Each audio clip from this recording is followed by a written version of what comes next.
Hello and welcome to the All Rookie Podcast. Today is June 5th, 2025, and I'm your host, William Harris, aka William is Bill. Glad to be back with you today for another great episode of the All Rookie Podcast. Today we're going to talk about my top prospects in the NBA draft. Obviously, 2025, we did 1 through 10, 11 through 20, and today we're going to be doing 21 through 30. That's going to encapsulate who I think are the top 30 prospects in this class. That is essentially the first round. Obviously, some teams are going to draft for need and potential, but you will know my top 30 prospects after this podcast. So let's get straight to it like it's nothing to it. And like I said, I already did 1 through 20. Please check back on previous episodes if you're interested to see who those were. It's on YouTube, it's on Apple, it's on Spotify, all that good stuff. But for now, let's go down from 30 to 21. Number 30 on my top prospects list for this draft class is Joan Behringer, or you could say Joan Behringer, the 6'11 big man from France. He's 18 years old.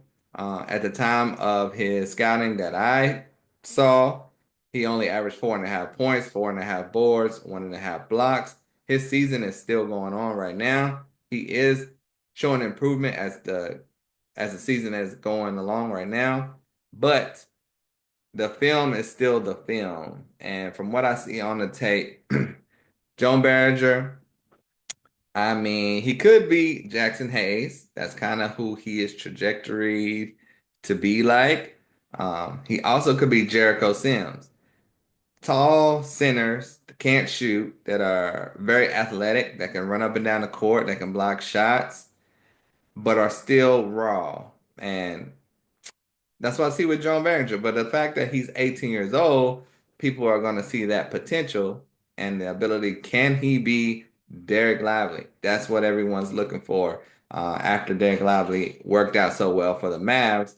But you also have to remember, Derek Lively worked out so well for the Mavs because he played with a guy like Kyrie and Luka Doncic. So Joan Behringer could be in for a rude awakening, or he could surprise people if he continues to develop. It truly depends on the draft capital as well. Now, about his game, he's a great floor runner, lob threat, good shot blocker, very young and athletic center. They say he's weighed at 230. He looks like he's 210 out there, but he has a quick recovery when he's driven by because he's a fast mover, has those long arms, and most centers are not fast like that, but he's very bouncy, fast, and athletic. Now, he did just start playing basketball in 2021, and some people would say, wow, he's made it this far, only playing 4 years. I'd say it shows that he started playing basketball in 2021. So that's not necessarily a good thing in my opinion, but hopefully he'll continue to improve. He's not strong at all, like especially in the post. Um, but like I said, he is the same size and weight as Derek Lively in college. So that's the hope and the goal, but it's no guarantee. And like I said, rim runner, shot blocker, lob threat, and that's what a lot of teams are looking for right now. But the really good teams also want shooting. So he will have to get a real consistent shot to be effective and to develop in the NBA because as you see in the playoffs, it's not too many guys out there that can't shoot. So he can put up stats. He can have 10 points, 10 boards, 2 blocks per game in the regular season if he has the minutes. But is he going to be an effective player and how long will that take? So I have him in the top 30 mainly for potential, but the rest of these guys' trajectory is a little more of a sure thing. So next, 29 on the list, Nolan Traore, the 6'4 guard, 18 years old as well. Averaged 12 points, 2 boards, 4.5 assists, zero point 0.7 steals, shot 28% from three. That's the big thing with guards. You want to see those numbers 33% or higher. That's what really stands out for you. So 28%, that doesn't mean he can't get there. He can get there because he is a good shooter, but his percentages are just not there yet. But it's not because he can't shoot. So it's all about style of play, taking good or bad shots. I think Nolan Traore will be all right. He's a very good, crafty point guard, has a nice handle. He's a nice leader for his team, has a nice floater, All the things you want to see in an NBA point guard. Really good playmaker. Nolan Traore stays calm under pressure and finds the open man when he needs. His passing and vision is his best skill. He gets easy baskets for his teammates. Plays with patience, has a nice hezzy and a floater. And like I said, he needs to get better at shooting, but he does have a nice game overall. And when he's playing out there, he makes it look easy at times. Has good form on his shot. He just needs to make it at a better percentage. I'm gonna keep saying that about him. Because I mean, honestly, if he shot 38% from three, top 10 probably, top 15. But as it is, that shooting could stay the same, and we don't know. That's how important shooting is in the NBA. He averaged almost 5 assists in 22 minutes per game in the international game. So that shows you how good of a passer he is. If he played 30 to 32 minutes per game, he would be up to 7 or 8 assists probably. But Nolan is not really going to blow by you or beat you with athleticism.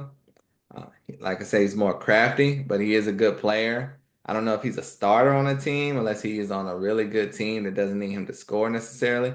He can be the assist man and play with a bunch of talent, set his guys up.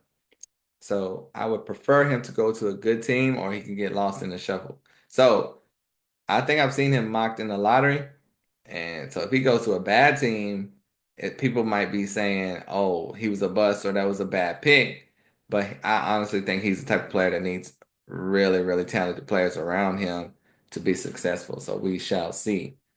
Number 28, Amari Williams, a guy people have in the second round for some reason, but he's a 7-foot center from Kentucky, 24 years old, averaged 11 points, 8.5 boards, 3 assists, and 1 block per game, and 56 from the field, 56%, and 25% from three. So whenever you see a center that's 7 foot, if their percentage is in the 20s, it's all good. That's what you want to see because they have potential to continue doing that at a good rate. And he only played 22 minutes per game for Kentucky. Now, Amari is a huge man out there that runs the floor well, will dunk anything close to him to the rim. Really good rebounder, great hand, great hands. Excuse me. Has a nice baby hook shot. So he's not just a raw and athletic big. He's a good passer, especially to the cutters and the open man. Has great leaping ability, so he can be a great shot blocker. Only had 1 block per game in college, but like I said, only 22 minutes per game. Honestly, his only real negative to me is his age. He's 24 years old. If he was 18, 19, this is a top 10 pick. But he can do what Day'Ron Sharpe does out there right now, for sure. I love how he can blow by his man to score and attack the basket. And even if he gets the ball from the 3-point line, he can do that. He's a lob threat. Teams will be foolish to pass on him and let him fall to the second round. And yes, he is 24, like I said, but right now he is a pro, and he's a pro ready big man that's ready right now. Tanking teams will want the 18-year-old, but good teams will want this young man to help him win now. He pops on the screen. And like I said, if you like Day'Ron Sharpe, he has all the tools that Day'Ron Sharpe has, and possibly could be better. So we will see. So that's a well-worthy pick in the first round, in my opinion. Number 27 on the list, Chaz Lanier, the 6'5" guard from Tennessee.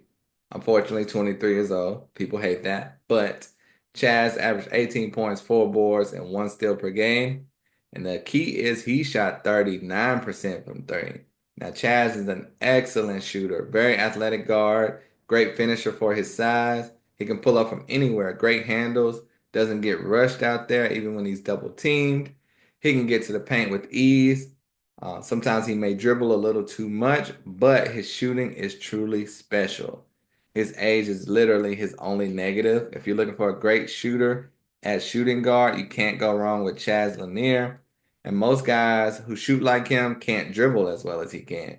They're going to be guys just coming off the screen ready to shoot, but he also can dribble on his own. So he should be a good player for a long time. Like I said, he can create his own shot or get open for the spot up, but he's not just a 3-point shooter too, and that's the key. He has a mid-range game as well.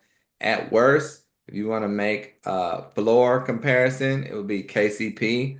or like Klay Thompson plays now, so older Klay Thompson, because that shooting is just so good. And KCP had a rough year this year, but when KCP was with Denver, he really helped them and helped the Lakers in the playoffs. So Chaz Lanier, I think he can be that at the minimum. What his ceiling is, I mean, it could be anything. Like I said, 23 years old, ready right now, super quick release, doesn't need much space at all to get his shot off, has a beautiful fadeaway jumper. You're looking for a really good flyer at shooting guard. I don't see why he's not a first rounder. So that's a name you may not have heard, Chaz Lanier. Same for Amari Williams. You may not have heard that name as well, but these guys had to be in my top 30. They are too talented to pass up. Number 26 on my list, the third international player already in this top 21 to 30, Bogoljub Markovic. That might be said a different way. I don't even know how I would try to say Bogoljub Markovic, the 6'11 big man from Serbia. He's 20 years old. Now he did have good stats internationally. 14 points, 7 boards, 3 assists, 1 steal, 1 block. You'll see a lot of international players with that are in these ranks because of potential and not actual points and rebounds they put on the board. So Bogoljub has those. Now, he's a great shooting big, can actually run the floor well, mainly because he's kind of skinny. But Bogoljub has some nice post moves. He may not play much in the first year because of how skinny he is out there. Like I said, 200 pounds.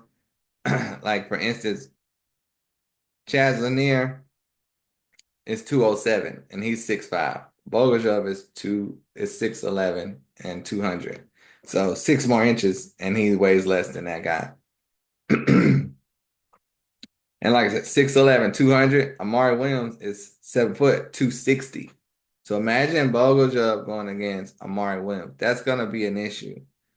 But there are some fours and some threes he may have to match up with. Or like I said, may not play much in year one, work on that strength. But he could be a real player in a year or two. Well worth a first round pick, can drive by his man and get to the paint. And that sounds basic, like the normal thing most people can do, but this man is 6'11", driving by guys like he's a small forward. He will bring up the ball in transition. He'll spot up out there for three at any time and knock it down with confidence, or he can find a shot in the paint. He can be really good because of all the aspects of his game are there. He just needs to get stronger and more polished, and I think he will be a problem. And this is Bogoljub Markovic. Good passer as well, but he can get bullied in the paint. I will admit that. He doesn't provide much resistance. He doesn't provide much resistance when getting back down by a bigger player. So he's probably not ready to play NBA defense yet, especially in the paint. But he can stay with some threes and fours and defend finesse style power fours very well. Like if he's going against Tobias Harris or somebody, and Tobias does have some weight on him, so he might could back him down. But if he stays on the perimeter, he'll be okay. Like if he was guarding a Dirk type player, he'll be okay. So, like I said, it's not as many bruising bigs anymore in the league, but he may be matchup dependent his first year. He may not even come over here his first year. But Bogoljub is well worth a first round pick, in my opinion, at number 26. And I think he's ranked in the second round as well. Now, for number 25 on my list, Jace Richardson, the 6'3" guard from Michigan State. Well, about that. He was listed at 6'3". He measured at the combine, bare feet 6 foot. So he's really like 6'1", 6'1 and a half. And that's why he's number 25 on my list. For some people, he's going to be in the lottery. For me, 25. Because to be a short point guard in this NBA, you have to be incredible to make it. It's rare that you're gonna be 6 foot and okay in this league. So you got your Chris Pauls and a couple guys like that. But for the most part, you're gonna need to be 6'3" and up. But Jace Richardson is a lefty. He's a one-on-one type of point guard, which the NBA doesn't really love. But he has a tremendous step back and is a knockdown three-point shooter. He can juke his way to the hole as well. Nice handles, nice crossover. And like I said, can spot up and hit the three. He reminds me, his game a little bit was like Mike Conley out there. but he's got to work on his assist. He's going to be point guard. He cannot have 2 assists per game. He has the vision, but he has to execute it. He navigates his way through the defense to get a bucket or to put his teammates in position to succeed. 3-point shooting and handle should help him see the court. He's going to do whatever he can to get to that rim. He is very determined when he has the ball and he needs to score. He's going to get there. Jace Richardson is very fast. And like I said, if his height was correct at 6'3", whoo, look out. But he's 6'1", so that does hurt. I think he still has first round talent, but I can't take him in the top 20 being 6'1". Next on my list, Hansen Yang, the 7'2" center from China, 19 years old, 16 points, 10 boards, 4 assists, 2 blocks per game, 22% from three. Told you that's a good thing for bigs. Now, Hansen Yang can move very well for his size, has some nice little post moves, can get by his man and score in the paint. Nice with the pick and roll, can also shoot the three a little bit. He's a very intriguing prospect that is well worth a shot no later than 30. He has to be in the first round. Has good shooting form, can hit the mid-range as well. Strength and level of competition are the only question marks I have for him. And once he is on your team and in your NBA system, that will be determined and it will be able to be improved and developed. So I like his game. He just needs some polishing and refinement. He did perform well at the combine, so that's a good sign. You're more around your peers. So if you're worried about his level of competition, that helps with that. It's still not game like the NBA, but that gave you a level of, okay, he's not sticking out like a sore thumb amongst the combine attendees. And Hansen has a very nice post game, has a variety of moves, has a nice mid-range shot, great shot blocker and rim protector. Great shot blocker and rim protector, and a really good passer as well. So Hansen Yang, 19 years old, that's key. That's why I have him 24. And I will have to say 22, 23, and 24 are all like a tie for me. I had to rank them because this is 21 through 30, but these three guys are all centers. They are all great in their own different way. It was no way to determine this truly, but I did my best. But it's really like 22A, 22B, and 22C.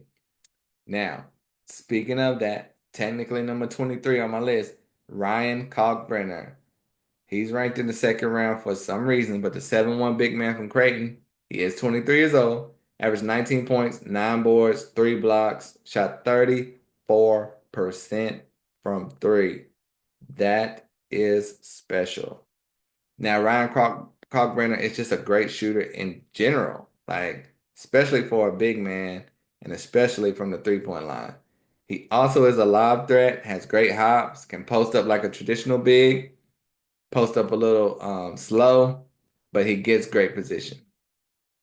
In one game in college, he had a 49-point game. He is NBA ready right now. Runs the floor faster than most bigs. Keeps the ball high when he gets in traffic, which is a very intelligent skill to learn. A lot of guys don't learn that in college. He is a senior, but great rebounder. If you're worrying about defense, he was a defensive player of the year every year he was in the Big East. And you can say he was a lot taller than a lot of his opponents out there that you would see on film, but he's still a really good prospect.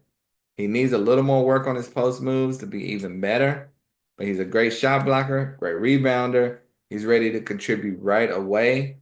Great shooting big man with all those attributes is hard to pass on. So people may be sleeping on Ryan Kalkbrenner. I'm not. I have him 23rd. Only two left, y'all. Number 22, Yannick Conan Niederhauser, the 7'1" center from Penn State. He is rising up people's draft boards. For me, he was, ever since I saw him, he's right there in the first round. And I think he's going to fit well on probably a team with a shooting power forward. He could work very well. But Yannick Conan Niederhauser averaged 13 points, 6 boards, 1 steal, 2 blocks per game. Didn't really shoot threes in college because he's a pick and roll big man. He played 25 minutes per game. I would have loved to see him get more rebounds than 6, and he probably would have if he played more than 25 minutes. But Giannis is a rim protector. Could he be the next Jared Allen? I think he could. He can drive to the basket going by his man. He just needs to do more of that because that can make someone a special talent. He's a great offensive rebounder, runs well, good athleticism. He's a super athletic lob threat. He's the perfect modern day center. He's a pick and roll dominator. Moves excellent on the court. There's no reason he should not be able to play, like I said, that Jared Allen or Derek Lively role for a team. Love his shot blocking ability. Um, Most centers just rely on their height, but he can do even more with his leaping ability. Like he can jump out the gym. And he does block shots better than Amari, who I mentioned earlier from Kentucky, Amari Williams. So that's a good sign. And if you look at his tape, he literally is Derek Lively 2.0. We hope John Behringer can be that. Yannick literally is Derek Lively 2.0. So can he be Jared Allen, Derek Lively? I think so. And those guys are on their way to being all stars. Jared Allen has been an all star. Derek Lively probably will be there one day, and he is the prototype right now. Now, last but first on my list, Cedric Coward, the 6'6" guard from Washington State. Unfortunately, 22 years old. Unfortunately, only played 6 games this year because of an injury. But in those 6 games, he did ball out. 18 points, 7 boards, 4 assists, one steal, and almost 2 blocks per game. Not only that, 40% from three. Now, Cedric Coward had a rotator cuff injury, and that's what caused him to miss the rest of the season. But when he plays out there, he was balling. He creates space on his pull-up jumpers like a pro. Will hit you with a fake. Will hit you with a pump. Will hit you with a pump fake and get by you or pull up on you. Cedric can play in the post. He's a great shooter. His form isn't perfect, but it does work well. Has a great mid-range game and jumper. Good passer and defender as well. He's very smart and crafty in the paint. He knows how to use his body to create space, and that's what the pros do. Good rebounder. There's no reason he shouldn't be able to be a starter in the league. It may take a little bit of time to get acclimated, but mainly because of the injury. But there's no reason he should be a starter in the league. He's very competitive on defense, and you have to love that. Very talented young man. If he didn't get injured, he would be much higher on people's list. So someone may get a steal in drafting him, but he has shown out at the combine and workouts. So he is moving up most people's draft boards. So, he started as a second rounder. Then guys had him in the 20s. He could end up in the lottery by the draft time. That's how Jalen Williams rose to the top in his year of trying out and being drafted. So who knows if Cedric could follow that same trajectory or be as good as him. But he's number 21 on my list out of my top 21 through 30. Now, let's go over that list one more time in case you forgot someone. Or if you're like, who? What? He left people out. He added people I never heard of. Let's hear it one more time. Number 30, John Behringer. 29, Nolan Traore. 28, Amari Williams. 27, Chaz Lanier. 26, Bogojob Markovic. Number 25, Jace Richardson. Number 24, Hanson Yang. 23, Ryan Kalkbrenner. 22, Yannick Conan Niederhauser. And 21, Cedric Coward. All right, I'm going to say some honorable mentions because I'm not going to do 31 through 40 more than likely. But honorable mention, it was so tough cutting this list down to 30. There were so many guys that are right there on the edge or basically tied with some of the guys above them. But I want to give a shout out to Noah Esingwe, 6'8" international player. He's 31 on my list. He has talent. He has to put it together. Only averaged 10 points and 5 boards, but he has potential. Sion James, the 6'6" guard from Duke. I like his game. I like his potential, but 8 points and 4 boards, 3 assists, 1 steal. That is still a lot of potential. We got to see it come together. Maxime Renard, really good shooter. 22 years old from Stanford, average 20 and 10 per game, 1.5 blocks. Should be good. Johnny Broome from Auburn, Kobe Sanders from Nevada, Drake Powell, Carolina, um, Nicholas Abdalas from Greece, Jackson Robinson. It's just so many good players in this draft class. And like I told you, it was a mess after all those guys were dropping out of the draft. I was like, oh my gosh. But that just opens up more space for these guys to come in, have an opportunity to succeed. And this draft is going to be very exciting, y'all. So that was my wrap up on 21 through 30. Thank you all for listening. Like, subscribe, rate, review, all that good stuff. And until next time, I'm out of here. Peace.